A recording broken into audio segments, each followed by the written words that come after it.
that is the Greenwood district after the massacre in Tulsa in 1921. Let's get to it though.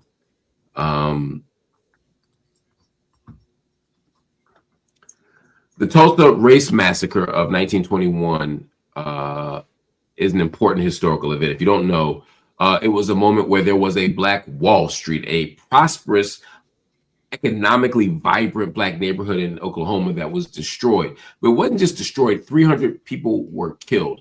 And it was the kind of dismantling of a Black economic, self-determined epicenter. And this moment is a moment that many people have buried, that American history has buried. They bury two things. They bury the existence of a Black Wall Street, and they bury the intentionality and the sheer devastation of the destruction of Black Wall Street and of the Tulsa Race Massacre. This is what happened. But over time, we have not only buried the narrative, but when we've uncovered the narrative, we haven't always told the truth about it. And so many people demanded an investigation.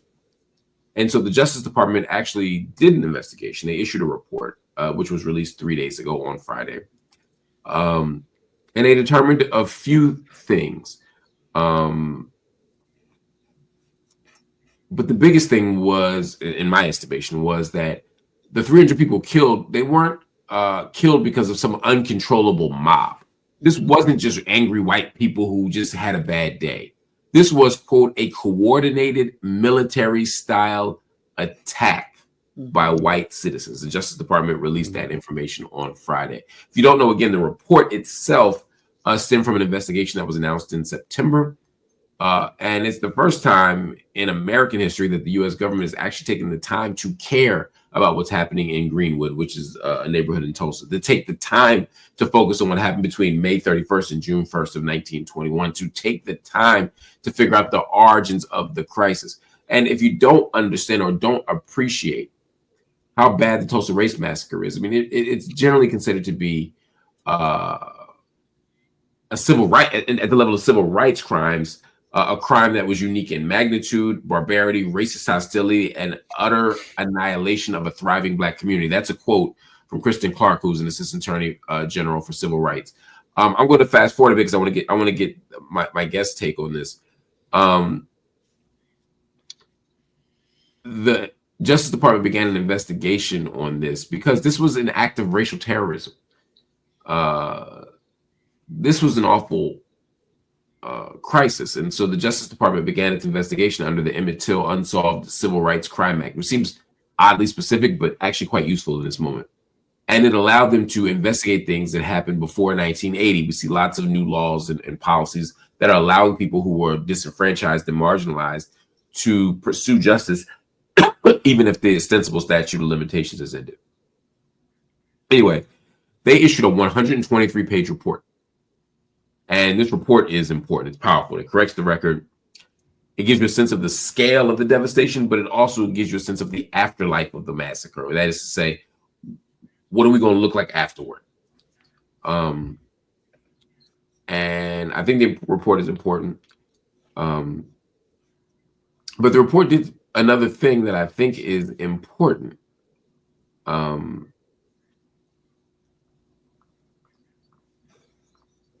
I think that it acknowledged that this was a systemic attack on on Black economic self-determination. Again, not just angry white citizens here and there, but a coordinated military style attack. Now, they also made one more determination, then I'll go to you, Treva. They concluded that, I mean, it's been over 100 years, no person alive could be prosecuted, but they simultaneously acknowledged the sheer brutality of what happened. And so that combo was interesting, right? Like, no one's going to get justice from this as of now, but we're acknowledging that this was an awful thing that happened. As a historian and as an activist, how do you make sense of things like that? Because there's a part of me that's like, good, finally, just like that 102, 103-year-old woman that's like, I want my reparations for Tulsa. Get it. But there's also part of me that's like, even if you win, we've lost. Yeah. Yeah, I share that sentiment. I found the report stirring, and as someone who studies that era, and a lot of racial violence in particular in that era, and be very specific, white supremacist violence, Yes.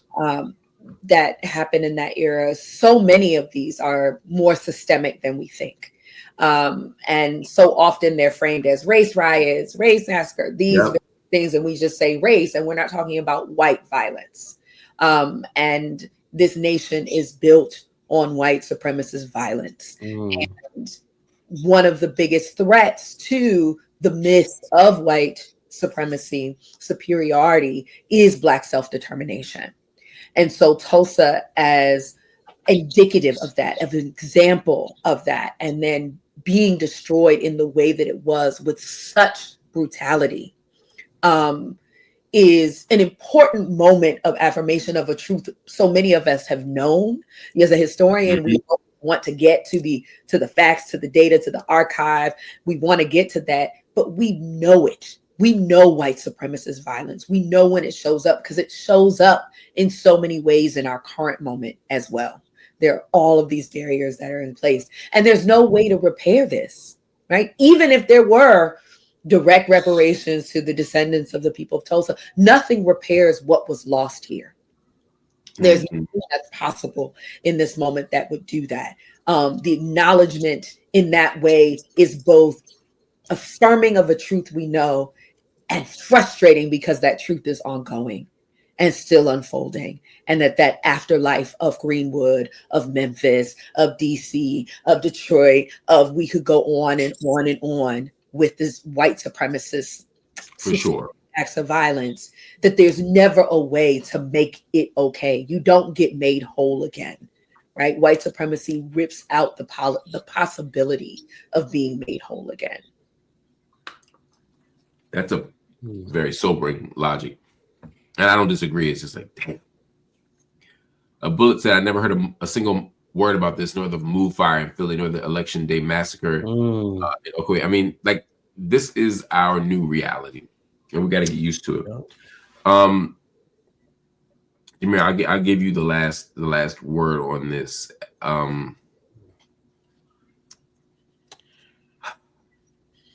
The idea that people don't even know it happened or it existed. Forget about the report on it. They don't even know what happened. Says that, our open enemies are up. They're awake. They taking power. You know what I'm saying? They're taking Powerade, Gatorade, and Red Bull, and they are firing away at all cylinders. What do we do? What do we do? Right? Like, how do we? There's an elderly person or two who we can take care of, and but the substance, the systemic stuff, the substantial stuff. What do we do to create a world where people aren't shocked at this evil, and instead of prepared to actually fight it? Yeah, because it, like, the thing about history is that it's so cyclical. So it's, unfortunately, it's not the first time that we've been in the space like this where for this magnitude of Oklahoma and Black Wall Street. I think it's so significant, but like, you're right, so many people don't know about it, and kind of gets brushed under swept under the rug. And so we continue to find ourselves in spaces generation later, like in very similar veins, whether it's singular or population wise. It's hard because it always seems to me like when I go back and look at history, so much of our history is like displaced or removed or shifted or changed. And that's frustrating to even know that, there's so many people and so many things that have happened that have been kind of shifted or swept under the rug that I don't know about, that we don't know about as a collective, because history just hasn't been kind. I think for me, it's always, it's always about staying like aware of some of these things and going back and saying, like, this is not a coincidence. The reason why like certain things that continuously happens is because the same systemic problems are the through lines to our existence here. Like, I know we can break it up in movement, civil rights movement, Black Lives Matter movement. We talk about the same thing. We've been talking about the same thing. So I think more understanding that this through line is not just immediate. This just didn't start happening in 2015, or with Trayvon Martin, or just like this has consistently been going on. A pure just hatred for not only just Black power, Black economics, but Black people in general. Like, they were massacred. And the fact that 104 years later, somebody was like, yeah, like that. I mean, I'm glad we got it for the records, but like, fucking duh. Like, I didn't, this was clearly a orchestrated massacre and targeted attack. Like, you telling me they just pulled up, burned the whole town down, murdered all the people, and then left like by accident? Like, I don't need a proclamation or a court ordered ruling to make this clear. Like, clear this was a massacre from the beginning, a targeted attack, a specific attack. They knew. They knew. Nobody just goes there and it targets all the Black people, all the businesses. So to me, there's part of me that's like, I'm glad we got it for historical references, but then there's also a part of me that this is a slap in the face. Because fucking duh. Like, clearly, it's even how I learned it. The Tulsa Massacre. Yes. The massacre of Black Wall Street. That doesn't sound anything accidental or non-purposeful. No, we're wiping out all the prosperity, and that's what we're doing. And I think we need to teach that in social studies class. We need to teach that in elementary school. I mean, it's not the only story that's not the only story, but it's a story that needs to happen, because again, if you see it as haphazard and a product of like an angry mob, that's different than saying, like, yes, Black success at a certain level is incompatible with how this nation operates. Like, that's some different shit.